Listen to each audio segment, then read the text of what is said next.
Happy Easter. We're glad you've joined us today. My name is Pastor Larry. I'm Senior Executive Pastor here at Gold Creek, and I'm here with... And I'm Pastor Stacy. I'm the family pastor here at Gold Creek, and we are so grateful to be able to connect with you online today. Our service is going to start in about 5 minutes, and it is a fabulous service. The guys have been working extremely hard at putting this together, and it's good for us to come together like this. We're hoping that our Woodinville crowd is here. We're hoping our Lake Stevens, Mill Creek, and actually from all over the world that tune in here. Yeah. But again, fabulous service planned, and we're really excited to present it and share it with you today. Yes. Stacy, in this season, Easter season, is there anything that you're not able to do now that you would do otherwise if we weren't in this situation? Well, one of the main things is having additional people over, having my extended family over, having friends over. I try to extend out celebrations as long as I possibly can, and this limits my group. I'm grateful that we do have a large family in our home right now, so that's been fun. You have anything you're cooking this time? I'm debating between a ham or a prime rib. It's probably going to depend on what I can actually find in the store. What about you? You know, I typically do like lamb or... Yeah, I'm not a big ham person, but I hope we can find maybe a leg of lamb somewhere that we could cook. Now, you guys have put together the resurrection eggs, and there's been people coming all week to pick those up, and just a brilliant idea. How many of those bags did you put together? We had about 500 of them, and that's for all campuses total. And it just, even day one, it was so exciting to see all of the families. So many of them that I didn't even recognize. It was just fun to connect again at a safe level, safe distance. But so many people brought a ton of food. You know, we asked for exchange for one food item. Nobody brought just one food item. Yeah, while we were out there with my kids, and I think we filled 3 or 4 shopping carts full of things, which is just amazing. But the need is so great. Yeah. I think last week we served maybe 250 families. This week I'm sure it was more than that, and the need is great. Also, I had a Skype meeting with Pastor Luis today, and he was talking about how critical the situation is in Mexico. Being in Puerto Vallarta, where our pastors are, it's all about tourism, and there is no tourism. Hotels are closed, people aren't working, and literally people are starving. They don't have food. And so we're going to put up a link there, and if you'd like to help us to provide some food for Mexico, we would greatly appreciate it. They certainly have a lot of need right now. And we still have need here as well. So if you want to drop off anything for the food bank, they are always taking donations, and we just thank you ahead of time.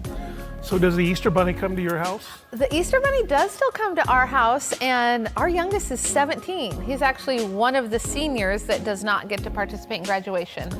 Well, we've got my grandkids live right across the street, and we're hoping that we can put together a 6-foot apart Easter egg hunt on the lawn right across from my house there. So hopefully we can do that this year. I hope so.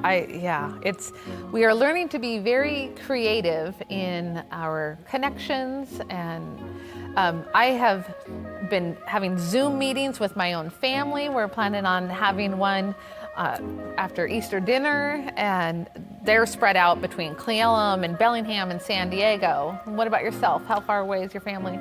Most of my family's in California, and but we do have 10 of us, I think, here, so it's good to be able to get together once in a while. It's been hard having to be apart right now, but we're hoping that is over soon, and we can be together. One of the things that I've enjoyed about our online services has been the worship. The worship has just been fantastic because, you're able to control it so much better when we're doing it like this, but the worship has been outstanding, and we've got a brand new song today, which I'm really excited about. Well, and speaking of the worship, so just last week, watching it in my living room, it's so interesting. We're watching it, on our TV and our laptop, and one of the things I miss so much about coming together with everybody is worship and the power of that. And last Sunday, I was watching it and chatting with others online. And I just thought, you know what? I want to engage in worship like I would at church. And so I just stood up in my living room and was praising God. Worship is always emotional for me, so it was then as well. But I just encourage you at home to engage in worship however you would here at church. I'm excited to hear from our pastors today. They've got such a great message of hope, and it's something we need right now. Yes, absolutely. We really do. Well, it looks like it's just about service time, so we're going to let you guys get on to watching the service, turn up the TV loud, and enjoy Easter Sunday service together.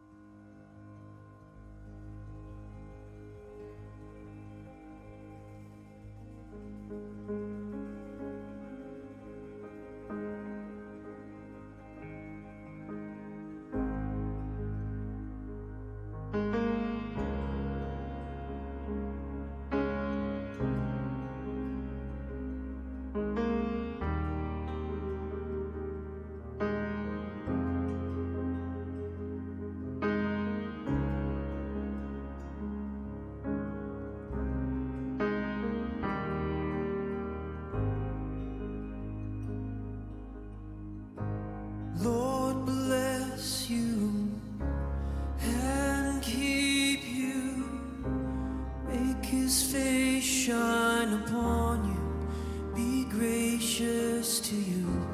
Lord turn his face toward you and give you peace.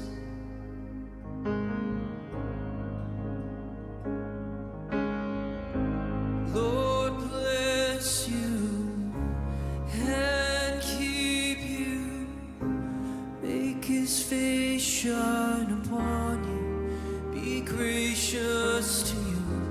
Lord turn his face toward you and give you peace.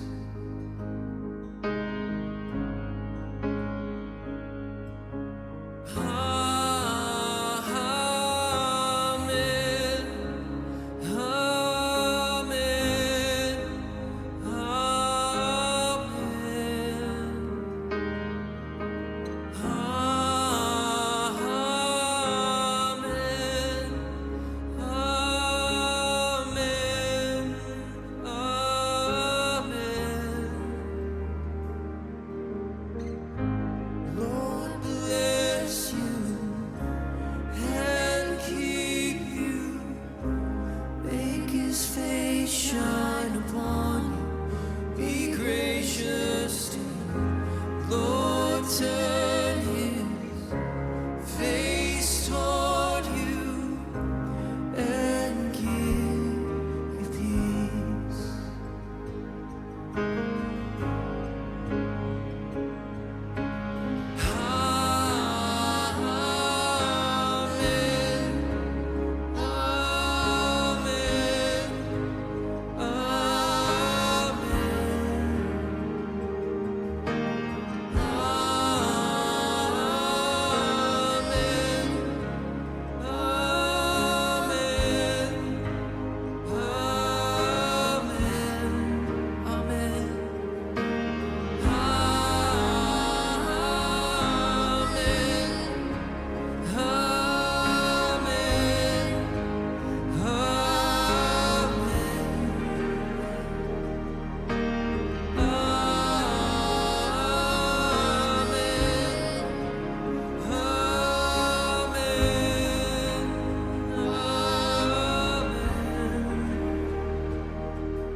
His favor be upon you and 1,000 generations, and your family, and your children, and your children, and their children. May his favor be upon you and 1,000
I thought by now they'd fall, but you have never failed me yet.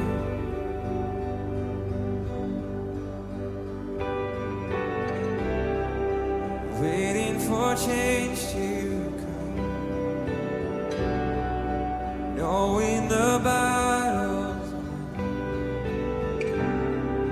for you have never failed me yet.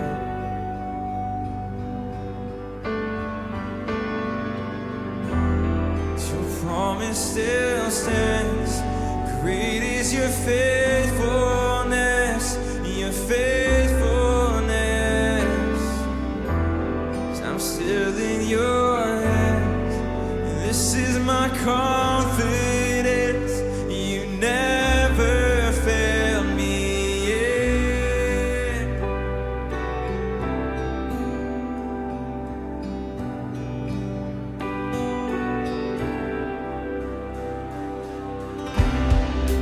I know the night won't last.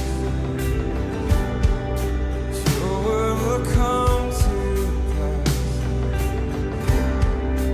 My heart will sing your praise again.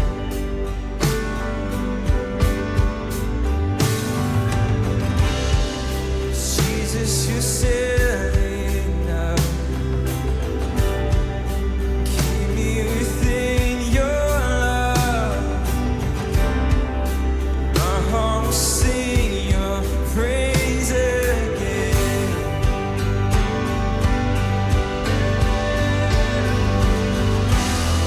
Your promise still stands. Great is your faithfulness, your faithfulness. I'm still in your hands. This is my confidence. You never fail me. Your promise still stands. Great is your faithfulness, your faithfulness. I'm still in your hands. This is my confidence. You never fail me yet. You never fail me yet.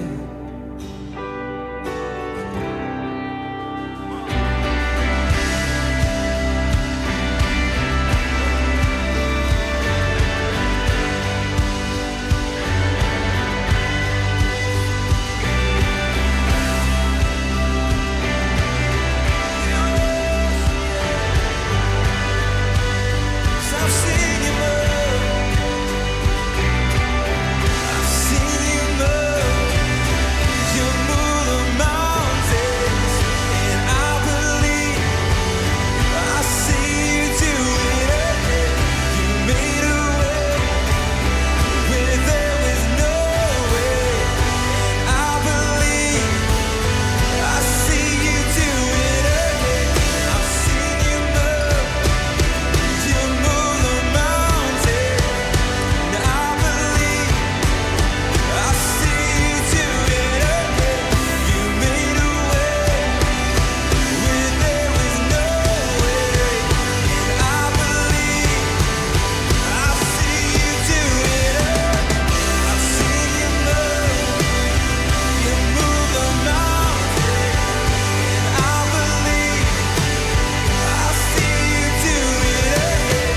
You made a way where there was no way, and I believe I see you do it again. I see you do it. I see you do it again. See you do it.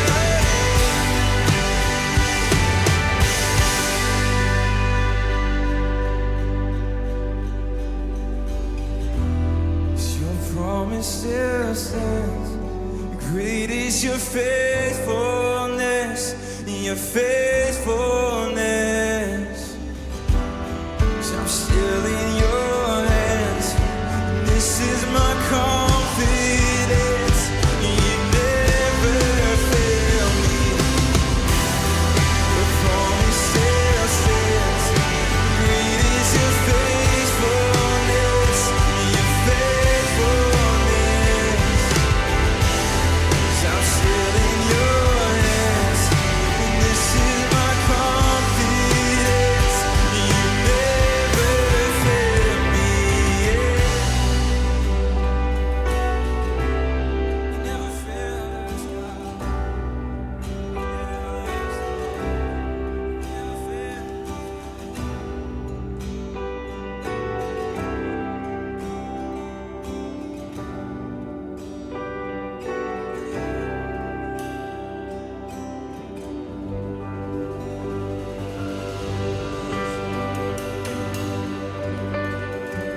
Hi, I'm Jessie Bolin. I'm Connections Pastor here at Gold Creek. And I'm Shauna Goodridge. I'm the Leadership Development Pastor. Welcome to Gold Creek. We are so glad that you're watching with us online. And if this is your first time joining us, we want you to fill out our new family form. You can find that at goldcreek.org or in the comment section, and that helps us thank you for being here as well as keep you in the know about everything Gold Creek.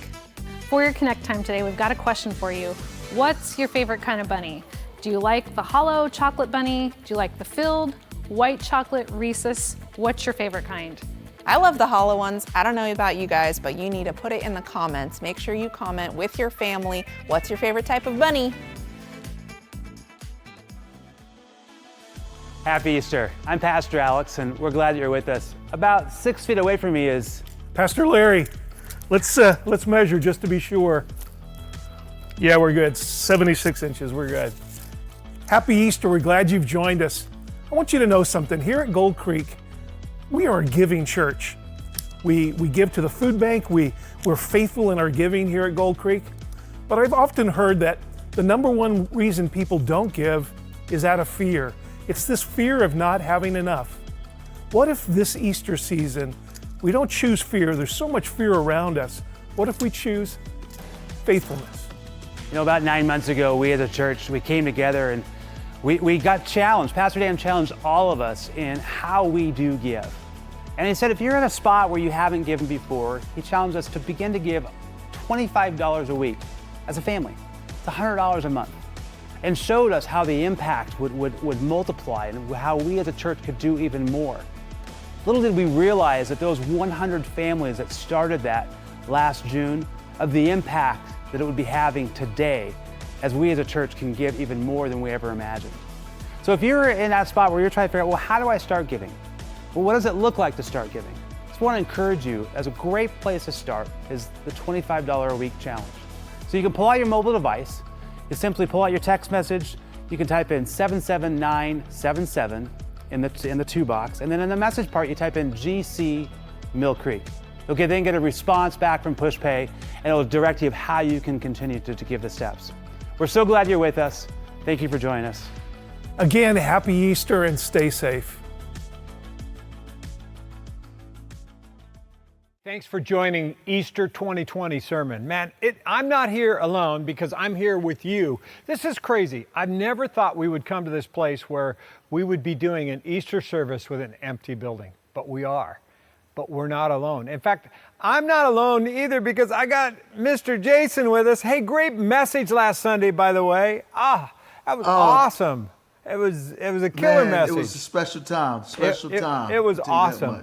Hey, it is Easter 2020. Easter! Boom, boom, boom. Yes, super excited. Easter, I love it. Jason, I invited you to come along with us because this Easter journey is all new for all of us. And we're doing this together. And everyone that's watching is doing this together with us. And you see people connected across the country. You travel all the time, although it's hard for you to travel now. You've been all over the country. Absolutely. You've seen what has happened in the virus. How are people taking this? What are you seeing in people as we get ready for this service? Well, I'm seeing a couple of things. One, people still want connection. People are longing to be connected with other human beings the way we used to. In fact, my family and I took a bike ride. Now, it's 8 of us in our family, so we look like a bicycle gang as we were riding our bikes. But in our neighborhood, there's somebody who goes to our church here. And so we just stopped by and we stopped in front of their house and started singing. Wow. And they came outside and they were like, man, she was holding back tears because she was so excited that some human beings actually reached out to her. So people are starving to be connected. And then also people are looking for hope and joy in the midst of this time. As, things are still uncertain, people are looking for hope. Absolutely. And that's the beautiful thing that we bring on Easter. Whoop, whoop. Yeah. So, I mean, you and I talk about this all the time, but why is Easter so important? We get so wrapped up. You're a preacher's kid. I've been a pastor for 37 years. No, more than that. I can't remember. I lost track of how many years I got. I got a lot of years in pastoring. But right here, Damn. 27 years ago, we started this church 27 years ago on Easter. And so Easter is an anniversary for us, but that's not what makes it special. What makes Easter so special? Dan, that's like asking a football player, why is the Super Bowl important? Or asking Santa Claus, why is the North Pole so important? This is why we do what we do. Absolutely. Easter is the greatest event for us Christians. It's what makes us who we are, what gives us the stuff that we have to live this life. It's celebrating the fact that Jesus resurrected from the dead. And if that ain't it, we ain't it. Yeah. Easter is the culmination of all that we do. Well, Jason, I invited you on because I'm sharing a message that's burning on my heart today. And I want you to pray for me. I want you to pray that God's Spirit is not limited by technology and all the stuff. I want you to ask God to help us today. Would you take a minute right now? Would you just pray for this service today? I love to.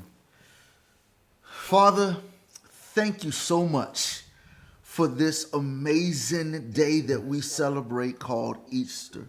And I thank you so much for our pastor, my friend, mentor, Dan. Thank you for all that you've placed inside of him for this very moment.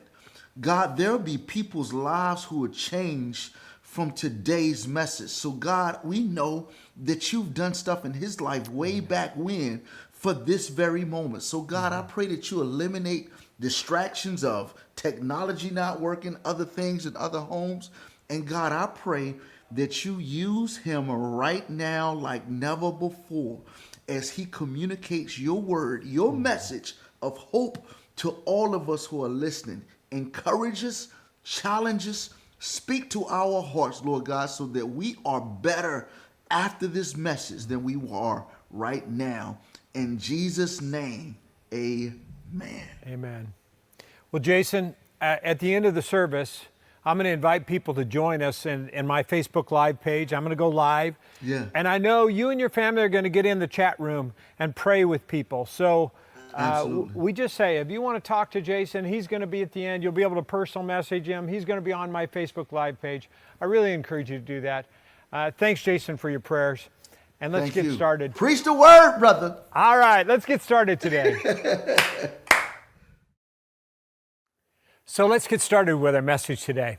In fact, if you have that bag, you got a kid's bag, we actually put a magnet in there with the verse that we want you to think about this Easter. It's Philippians 3:10. I want you to take that out. I want you to think about it. Or if you have a Bible, you can turn to the Bible or just look on the screen and we're going to share this verse. I want you to look at Philippians 3:10. This is the theme of this Easter message today, this resurrection message.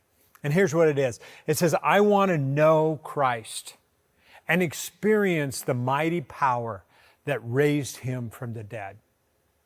Now, I love this verse. This says it all. Most people, when we think about Resurrection Sunday, we go back to the story and we do the story. But now, instead of picking the passages from the first Gospels, what we're going to do is we're going to actually pick up a passage that comes from a guy who wasn't there, who didn't see the story, who came after the story. And his name is Paul, the apostle, who wrote a letter to the churches. And this is a letter that's from his heart, deep from his heart. He says, I want to know Christ. Now, why is this important? Because Paul was this guy that knew everybody. If you know anything about Paul, this guy was well placed. He was a guy that knew some of the Roman leaders. He was a guy that was connected to a teacher named Gamaliel. He was the top teacher of the day. He was the one to know, the one that you had to be connected with if you wanted to know anything. Paul was the guy that was connected to the high priest. He was the guy that was connected to the high council. He was connected. He knew anybody and everybody that there was to know.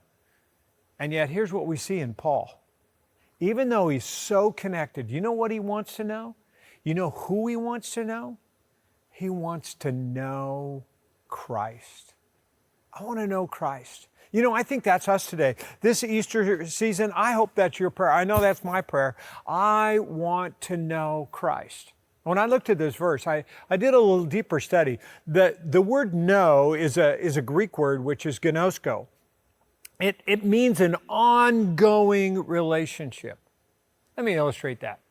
Most of you, and you're like me, you want to get to know some famous people. Like, for example, Russell Wilson. I've been trying to call him and write him and email, and when I show up on the doorstep of Russell Wilson, you know what they do? They haul me away. No, because I want to know him, but he doesn't want to know me. That's a problem. I can know about Russell Wilson. I can know that he's a good player. I can know him. And a lot of people say they know about God, they know about Christ, but it's way different to know, which is an ongoing relationship.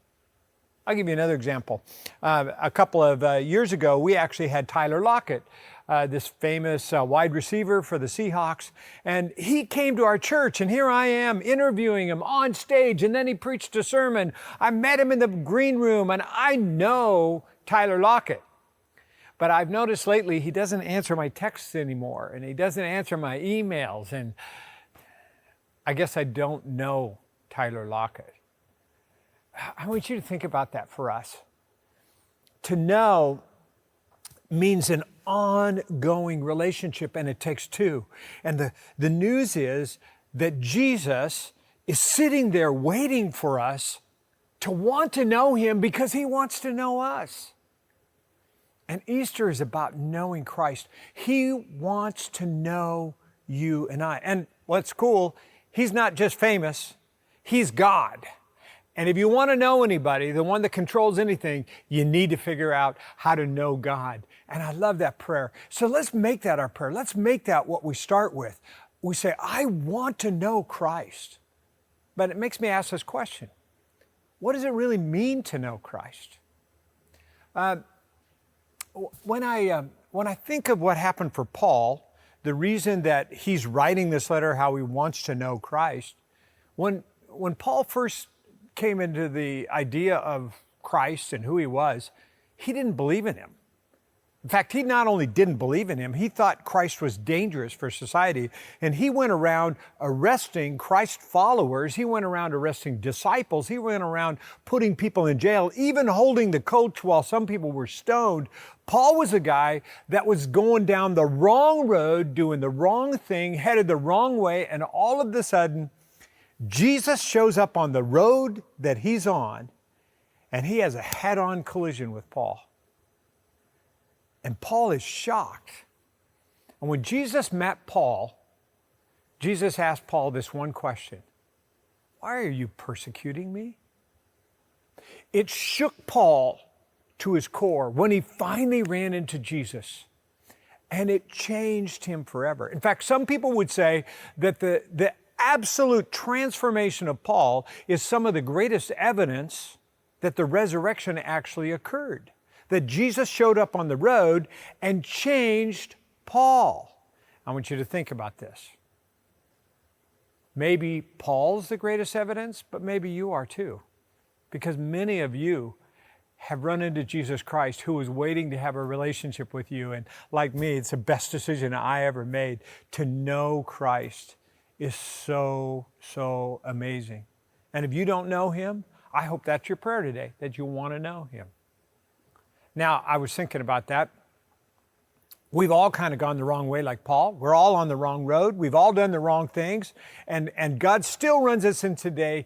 And then he asks us this question, as Paul does. He says, how do I experience the power that raised Christ from the dead? Not only do I want to know him, but I want to experience that power that raised Christ from the dead. The power, that Greek word is dunamis, which means the same word as dynamite. And when that power showed up on Easter Sunday morning, it blew open the tomb. I mean, the rock blew away, the soldiers blew away, and The tomb itself was left empty. It's amazing, isn't it?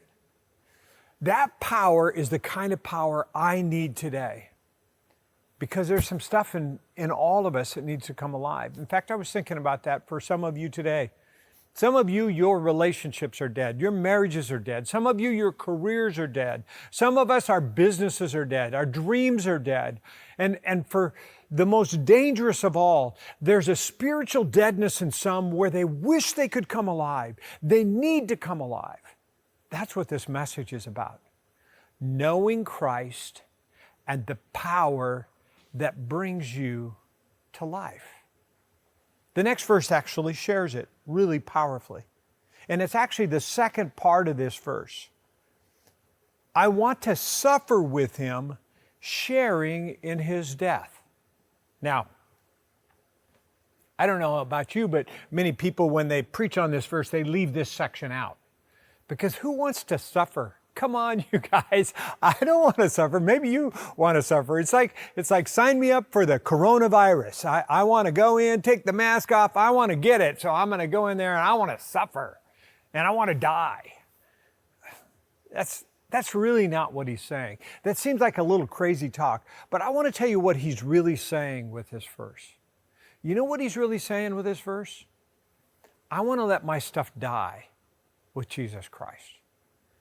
I think Paul, in all of his honesty, he knew he had some stuff in his life that was out of sorts. He knew he'd been on the wrong path. He knew he had some stuff that was out of line. And he needed to let that stuff die. And I was thinking about that personally for all of us. If we had a movie screen up here and you showed your whole life and everybody saw what you've done and where you've been on all the decisions you've made, you would say, man, I wish I could change that. I wish I could let that die. And what the resurrection is about today is letting that stuff die, not letting that stuff define us. And for some of you today, it's an addiction that has defined you your whole life, or a failed relationship, or a personal life that's out of control, or just a deadness of your spirit that has defined you. And it doesn't have to define you. I have some good news for you today. The coronavirus has changed our society, right? We've learned how to wash our hands more. We keep our distance. We're doing more healthy things. And why did we do that? Why? Because of the pain that you could experience if you don't do those things. For most of us today, this resurrection day can be that kind of life-changing experience. You can make the decision today to make a change for your entire life. It's about letting God take away the bad things that have defined us, take away the weaknesses of our life, take away the tendency to go the wrong way in our life, and bring life. You know what I wish I could do for the coronavirus situation? I wish I could alleviate it. I wish that this was the solution. All I had to do, I found out, you open this up and go, everybody that takes this pill has no problem with coronavirus. No one's going to die. All you have to do is take this pill. The truth is, we don't have a solution for the coronavirus, but we do for spiritual deadness. And that solution is Jesus Christ and his resurrection. Easter is the antidote. You know why Easter is such a big deal? You know why we care so much about Easter? Because Easter reminds us that this is the day that my spiritual life was resurrected. And so is yours. And for some of you today, this is going to be a reminder. For some of you, it's a renewal. For some of you, it's for the very first time. Now, what does that really mean? That means that we let him come alive in us and we begin to know Christ, which is an ongoing relationship. It's not just to know there's a God. It's not just to know about Jesus Christ. It's to know him in a relationship that he wants to be in with us. We talk together. We share together. That power changes us, and it kills the stuff in us that needs to die. Let him kill those things inside of you. Well, the next verse is what I want to talk to you now. It says this, so that one way or another, I will experience the resurrection from the dead. One way or another, I'm going to experience. Now think about that. He starts and he says, I want to know Christ. Not just know about him, I want to know him. I want to let my old stuff die. But here's what I need to do. I need to experience this resurrection. I want to remind you something. There is no resurrection without a death. On Friday, Jesus was put in the grave. And on Sunday morning, Easter Sunday morning, he came out of the grave and created resurrection. I want to illustrate this a little bit. My wife and I took a trip to Egypt, and our friend helped us set it up, and we had such a great time. Here's a picture of us. We're on camels. We went out, we rented a couple camels, had a great time. We're out there with the pyramids, which are an amazing feat. What do we know about the pyramids? We know that the pyramids were created as a tomb, so to speak. They were made in a shape that was supposedly to help the Pharaoh make it to heaven. It was a triangle shape. It was a cone shape, or I don't even know how you call it. It was a pyramid shape. There you go. And the thing is, the rocks are stacked on top of each other, and this is such an amazing thing. When we talk about it, they'll say about the pyramids that those people were so smart, we still can't figure out how they did it. No one knows how they did it. They're super smart people. They just talk about them all the time. Really smart people make the tombs. They were also very wealthy people. Inside of these graves was some amazing wealth, and they would do all kinds of things. But here's the amazing thing. When Audrey and I were there in Egypt, you know what we discovered? These really smart people that no one can figure out how they did the pyramids, these really, really rich people that had all the wealth that you could have, worshiped a dung beetle. Now, I brought a couple actual real-life dung beetles for you to think about today. And you know why they worship the dung beetle?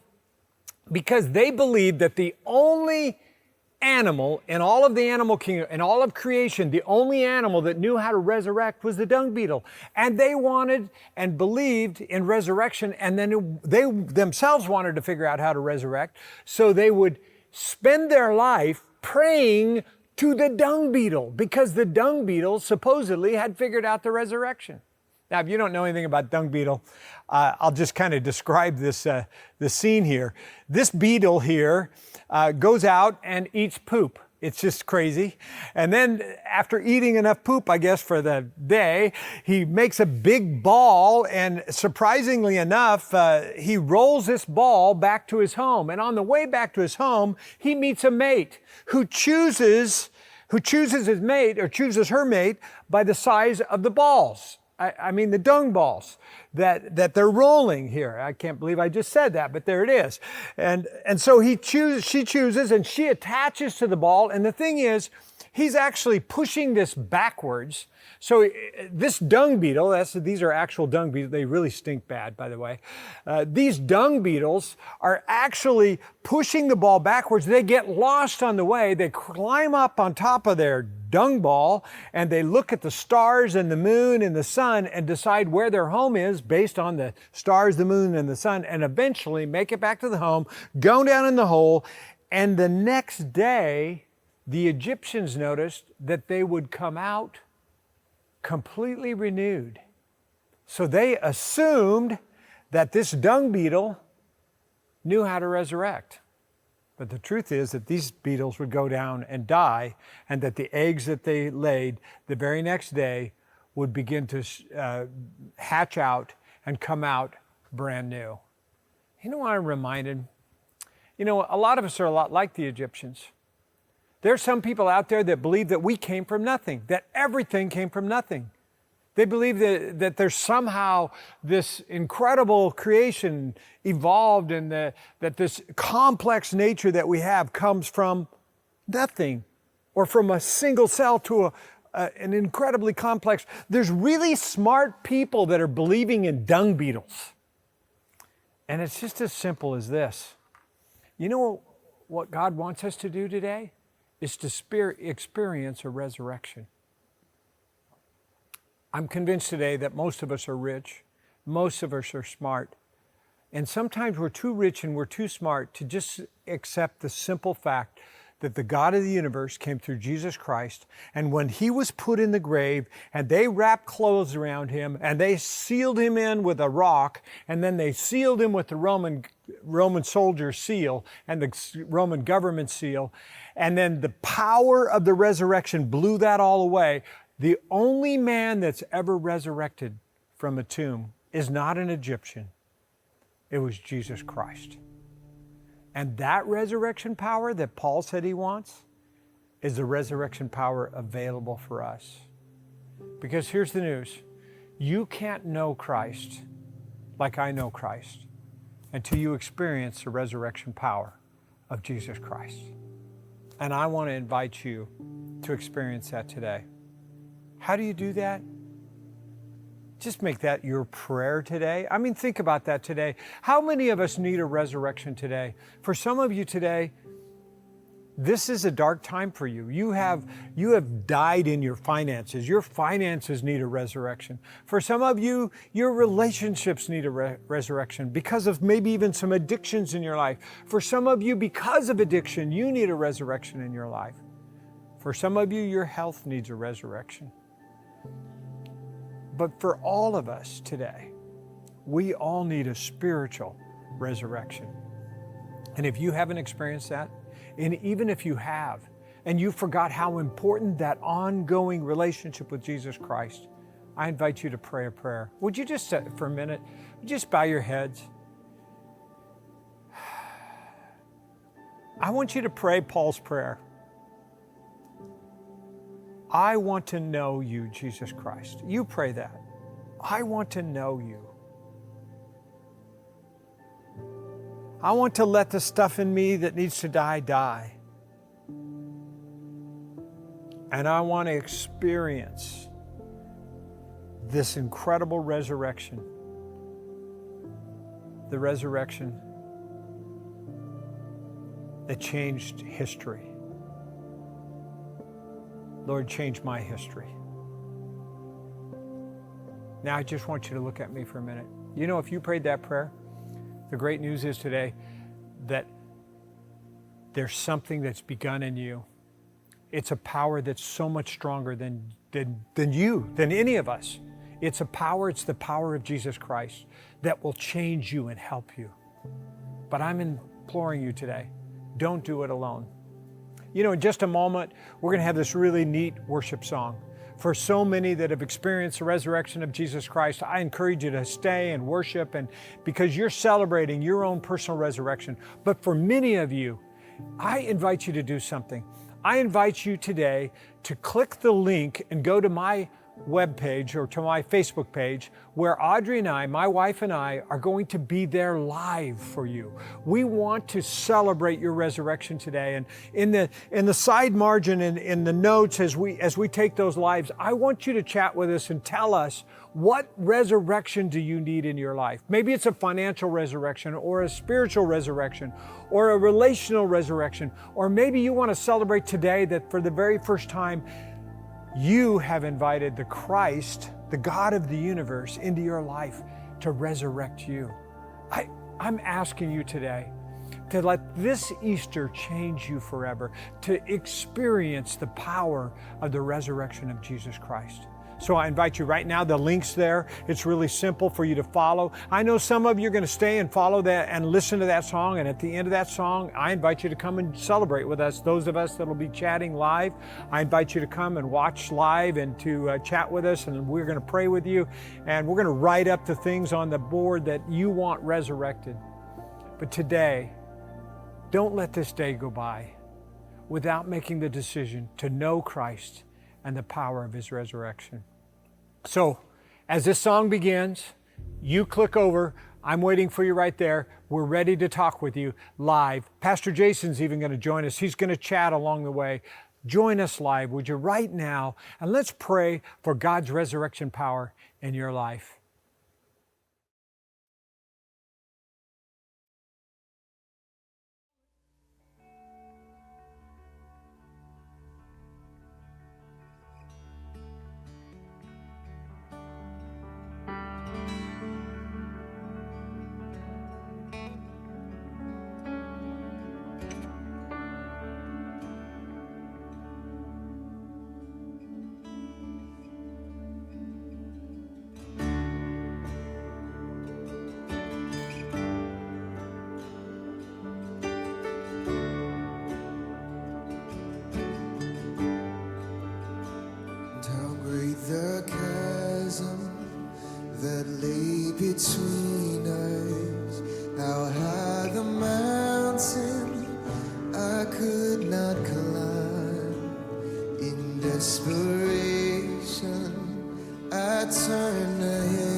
spoke your name into the night.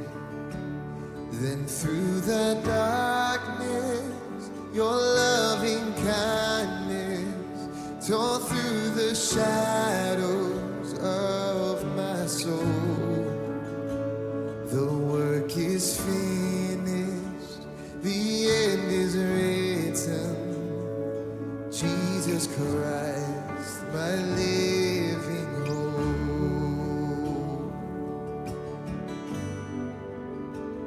Who could imagine so great a mercy?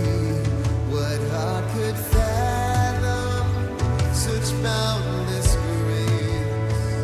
The God of ages stepped down from glory to wear my sin and bear my shame. The cross has spoken, I am forgiven. The King of Kings calls me his own. Beautiful Savior, I'm yours forever. Jesus Christ, my living hope. Come on. Hallelujah. Praise the one who set me free. Hallelujah. Death has lost its grip on me. You have broken every chain. There's salvation in your name. Jesus Christ, my living hope. Come on, sing again. Hallelujah. Praise the one who set me free. Hallelujah. Death has lost its grip on me. You have broken every chain. There's salvation in your name. Jesus Christ, my living hope.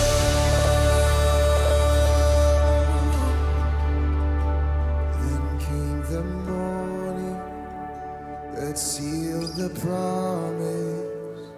The buried body began to ring. Out of the silence, the roaring lion declared the grave has no claim on me. Sing. Then came the morning that sealed the promise.